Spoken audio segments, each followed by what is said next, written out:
So we're covering gas turbines for propulsion. Here's a GE gas engine for commercial aircraft.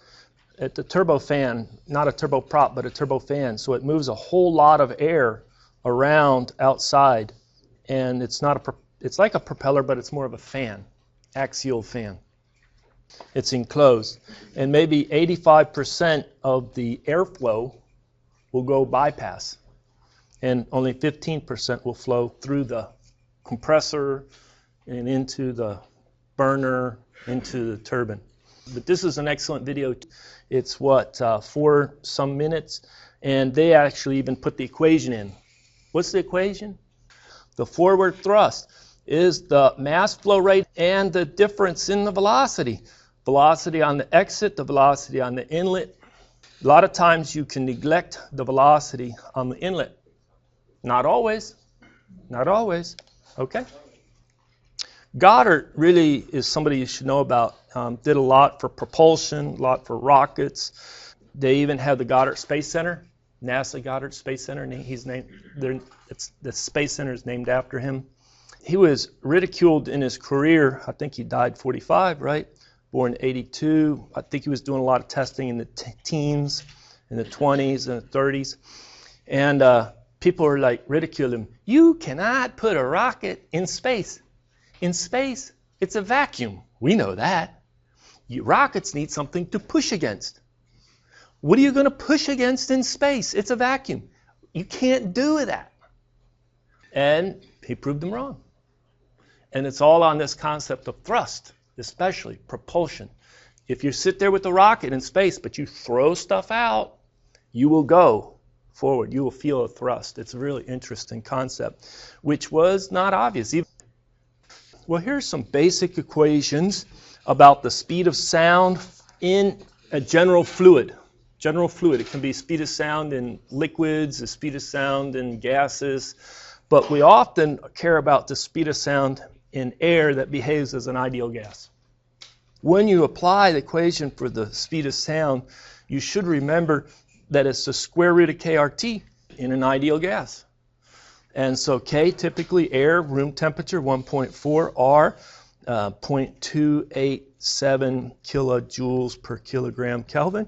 It's R bar over a molar mass, and then whatever temperature. So the speed of sound in air is temperature dependent. Sometimes that's used to explain why you can hear something far away because of the hot and cold air, or not very far away. Okay, I have a video that does the derivation, and the derivation even leading to the Mach number, which is by definition the actual speed divided by the speed of sound in that fluid. And there it is. It's in the textbook.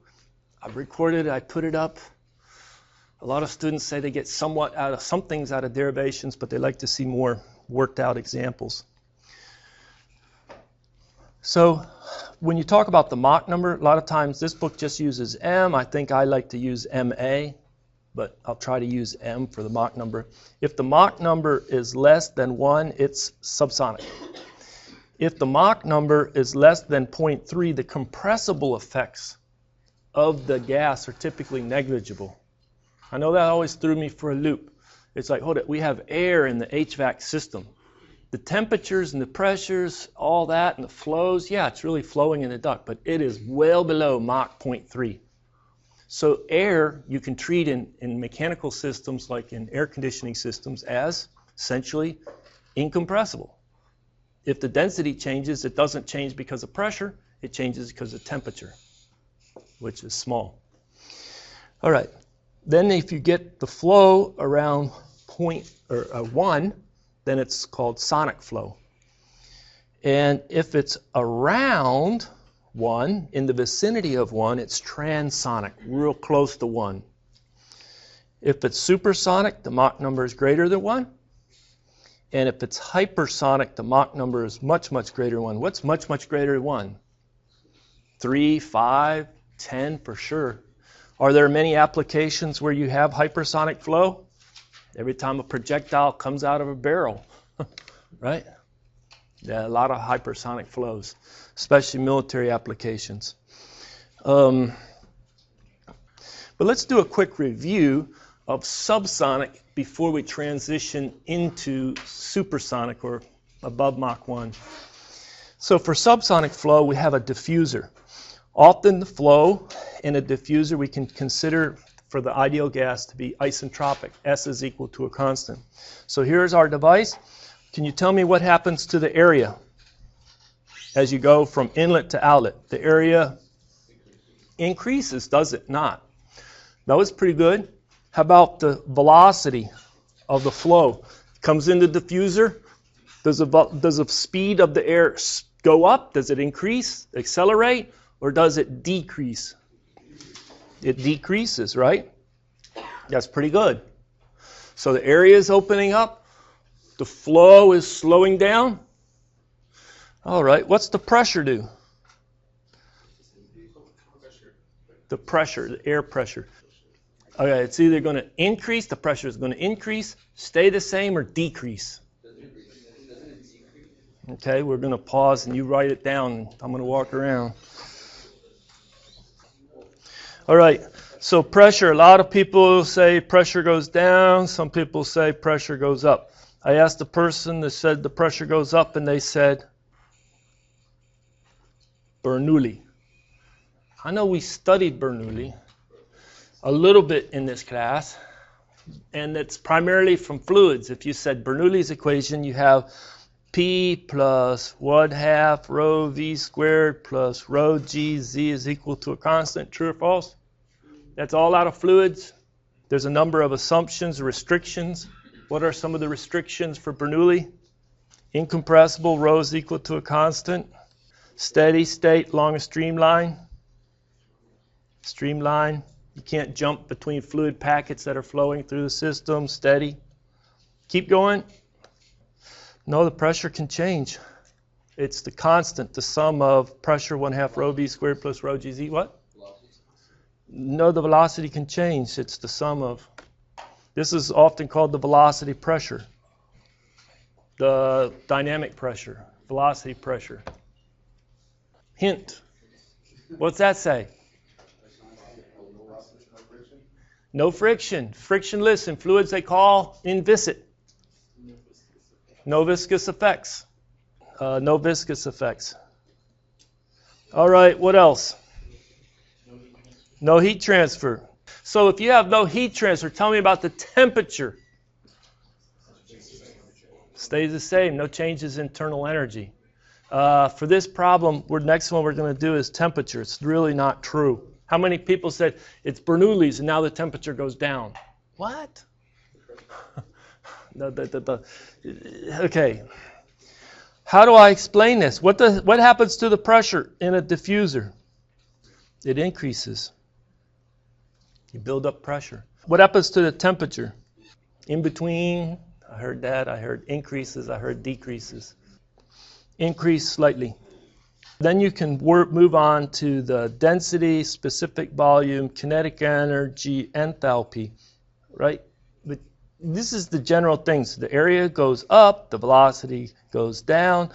The velocity pressure is converted more into head pressure, static pressure. Bernoulli's does a pretty good job of explaining. There's no change in gravitational elevation, so no hydrostatic pressure.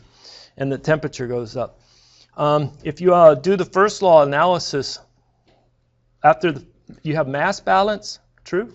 What's the mass balance show? M dot in is equal to M dot out, steady state. How about the energy balance? What does that show? Enthalpy in plus kinetic energy in is equal to the enthalpy exit plus kinetic energy exit, true? What does entropy balance show? What does the entropy balance show?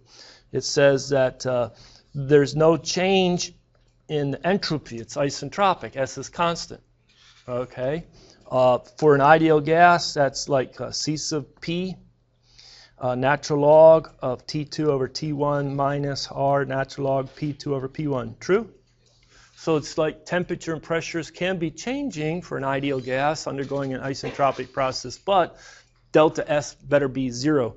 Another way that they show this is they show something like what is it? T2 over T1 is equal to P2 over P1 to the K minus 1 over K. All you did was take this equation and re-express it. Algebra, a few steps. True? So now you can see that as well. So what do we do? Take this equation for the energy balance and rewrite it as this. Let's say H2 minus H1 is equal to KE1 minus KE2. So that's 1/2 V1 squared minus V2 squared. How's that for the kinetic energy side? And then change in enthalpy. I'm running out of room.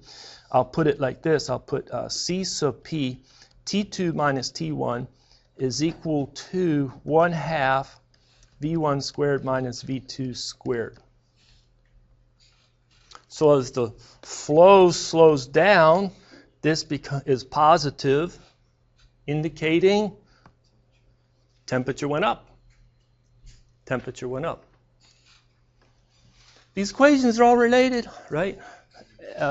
From energy balance, it slows down, the kinetic energy is converted into enthalpy, the temperature goes up. And if the temperature goes up, you can see the pressure has to go up from the second law. Nozzle. You mastered the diffuser? Let's go. So what's the area do? The area increases as it goes through. What's the pressure do? Pressure goes up or down. Maybe I should write it like this. The area exit is greater than the area inlet. The pressure exit, is it greater, equal to, or less than the pressure inlet? Got to fix the first equation before we move on. How about the exit pressure? Is it less or greater? Less. How about the exit velocity? Greater, right? How about the exit temperature? Less. So it comes out lower temperature, lower pressure, but fast. Okay? Let's take a look at what are our basic equations. Let me do this carefully. Mass, balance, energy, balance, entropy, balance. All right? So this is m dot in is equal to m dot exit. True? How about the energy balance?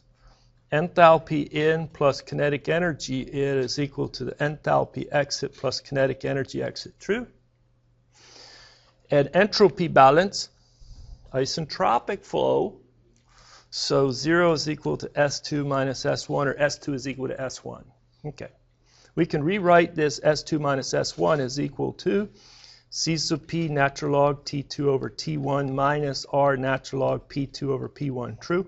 And then you can rewrite that as T2 over T1 is equal to P2 over P1 to the K minus 1 over K. All good? On working with the entropy balance? How about for the energy balance? Just rearrange. H2 minus H1 is equal to KE1 minus KE2. Whoops, did I do that right? 2 minus 1. And then 1 minus 2. Very good. Okay, so this is C sub P. T2 minus T1 equal to 1/2 V1 squared minus V2 squared. True? And then for the mass balance, maybe area 1 V1 divided by the specific volume 1. Area 2 V2 divided by the specific volume 2. All three of those equations I've manipulated okay. And the question I might have for you is, if you were, typically you would give something like this. Given, let's say the inlet temperature, given the inlet pressure, given the inlet area, given the exit area, and the exit pressure, P2. That all makes sense as typical givens to a nozzle. All right? Find something like T2. What's the exit temperature? Find V1. What's the inlet, the inlet velocity, as well as the exit velocity. as well as find m dot, the mass flow rate, as well as calculate the Mach number at the inlet and the Mach number at the exit. Can we do all those? It'll take us a little bit, but yeah, we could. So what you do is you say to this equation right here, if I look at this equation, pressure inlet, pressure exit, inlet 1, exit 2, and the temperature inlet. And K for air, we're doing this for air, so guess what K is? 1.4. Just use 1.4. From this equation, you can solve for T2. See that? So you just solve for T2 using one equation called the entropy equation. We look at the energy equation, solved for, specified, but I don't know V1 and V2. I have one equation, two unknowns. I'm sorry? So we use this equation right here. This is unknown V1, this is unknown V2, but we know A1, we know A2, but we probably don't know V2 and V1, the specific volumes, so we have to use the ideal gas equation. What was the ideal gas equation? PV is equal to RT, so we can manipulate this equation to be A1 V1 divided by RT1 P1 is equal to, same thing on the other side. So we can cancel the R's, the gas constant. And we look at this equation, we say, okay, I don't know V1 and I don't know V2, but I do know the A's and the P's, and I just solve for the T2. So see what we have? So now we have two equations and two unknowns.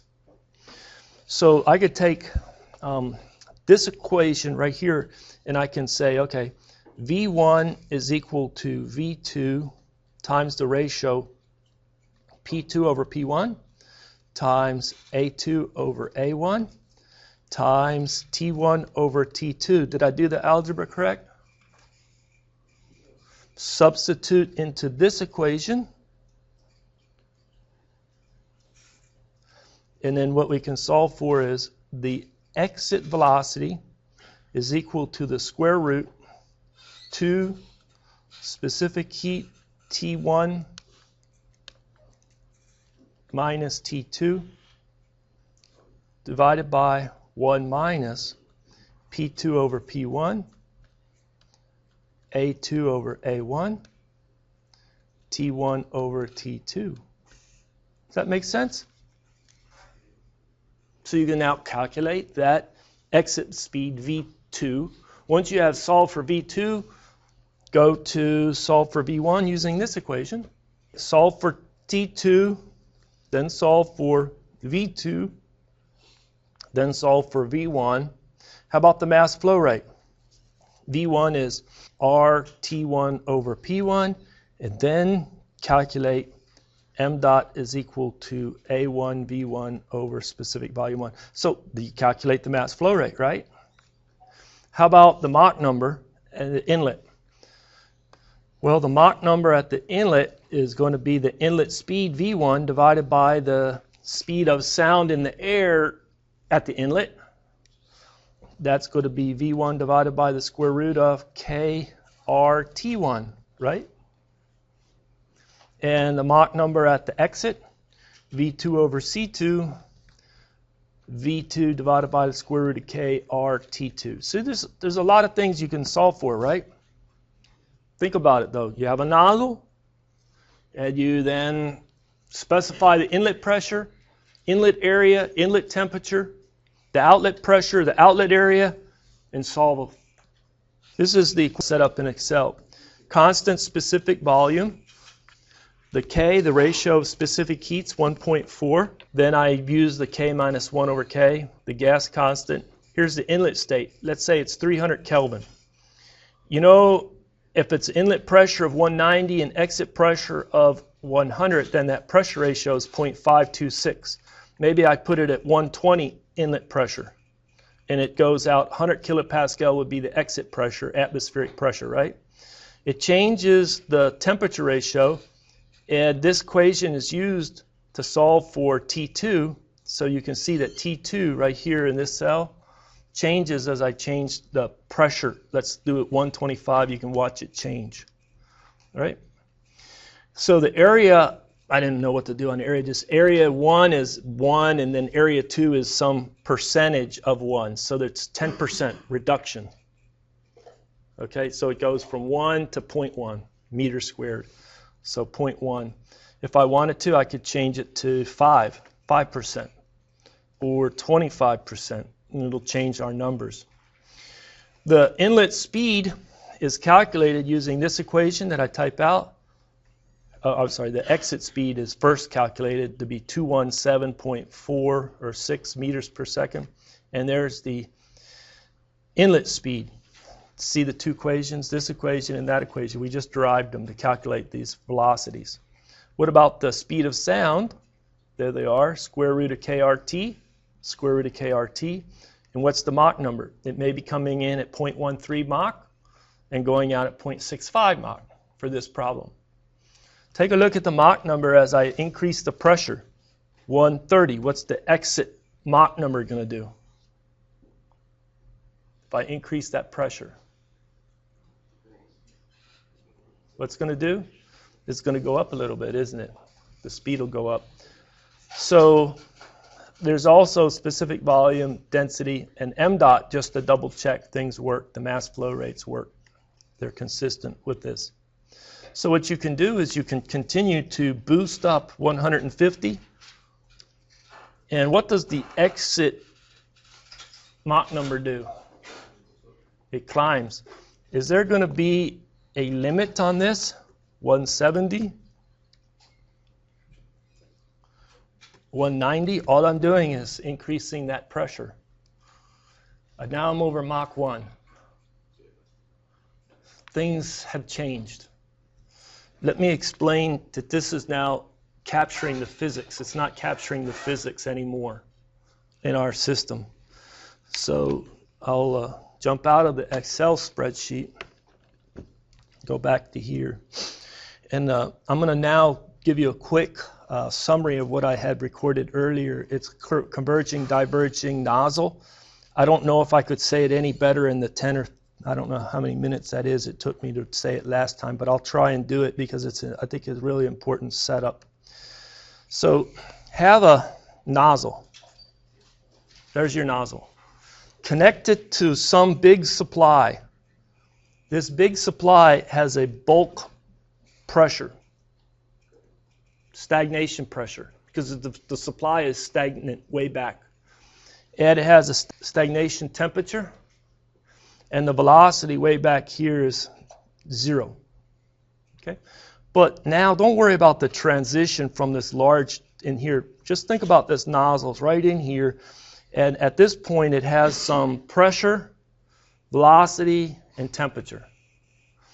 And as it flows through the nozzle, what happens to the pressure? What happens to the temperature? What happens to the velocity? They all change, don't they?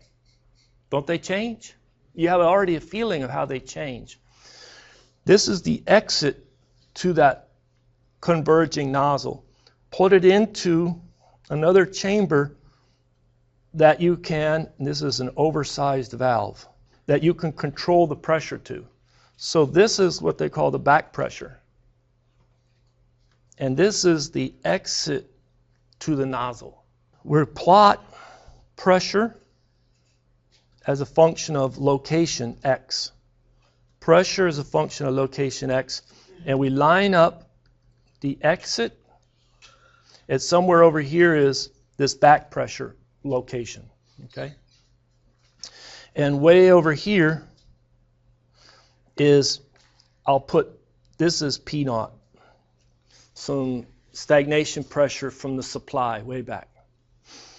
And I had the valve closed. Start this thought experiment with the valve completely closed. You wait a long time. It's a sealed system. Is there any flow anywhere?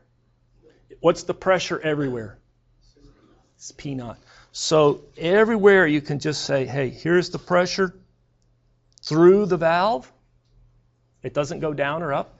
Here's the pressure at the exit to the valve, nozzle, and here is the pressure all the way in the back pressure. You open up the valve. Maybe you put this at 500 psi, not psi, some high pressure, okay? And you're going to open it up, and you can take this back pressure down to maybe 100 kPa. Thought experiment. Let's put this up, I don't know, 1,000 or 500 kPa. You can put it up pretty high pressure. All right? So let's say I open the valve, and this drops down a little bit. If I open the valve more, the back pressure drops down a little more. I open the valve, drops down a little more, right? So that's what we're going to be doing. So what happens to the pressure in this region? You open the valve a little bit, and the flow, when it got to the nozzle, went like that. So the pressure went down as it went through the nozzle, and it exited at the back pressure. And then you drop the back pressure some more, like that. But guess what happens if you drop it to this point right here? It keeps going, but then if I drop it some more, I don't get any more flow out. The exit pressure seems to be stuck, and the pressure in the back is lower. So what happens is you get a shock. A shock will happen at that exit, where there'll be a transition. So what's happening is you're getting the flow to be the maximum speed that air can travel at that temperature. It's at the speed of sound. It's Mach 1 in the throat to exit. Okay? It's choked flow. Choked. Can't go. You can lower that back pressure more. It'll just accentuate the shock wave. Okay? Which is then very irreversible. S is not constant. Pressure change across it. Okay? What about the mass flow rate? If I take the mass flow rate, and this is a hard plot to understand, but I put it as a function of the back pressure divided by P naught is the supply pressure, okay? Right. So if the back pressure is equal to P naught, what is this ratio? 1. What was the flow rate? 0. We let do you understand the x-axis? I don't draw it very clearly. The back pressure divided by P naught. We drop the back pressure a little bit, and the flow goes up a lot. The mass flow rate. There's a lot now going through that nozzle. You drop it, you drop it, you drop it, and then guess what? You get to a point where you can't drop any more and get more flow. This point is at the point where it's choked flow. Its Mach number is 1, right in this vicinity. And even if you drop the back pressure lower and lower, you don't get more flow out. Make sense? What we want to introduce is a nozzle that can have both a subsonic as well as a supersonic region. You will have a nozzle that has this particular shape. It's converging first. That'll be a subsonic region where the Mach number is less than 1. In the throat region, the smallest cross-sectional area, the Mach number will be 1. And then in this region in here, it's a physically diverging. The area is getting larger, and the Mach number is greater than 1. It's actually accelerating. This throws a lot of students for a loop as well as other people. I mean, this is tough stuff. So you have a section where that is what we call a nozzle. What does a nozzle do? It accelerates the flow.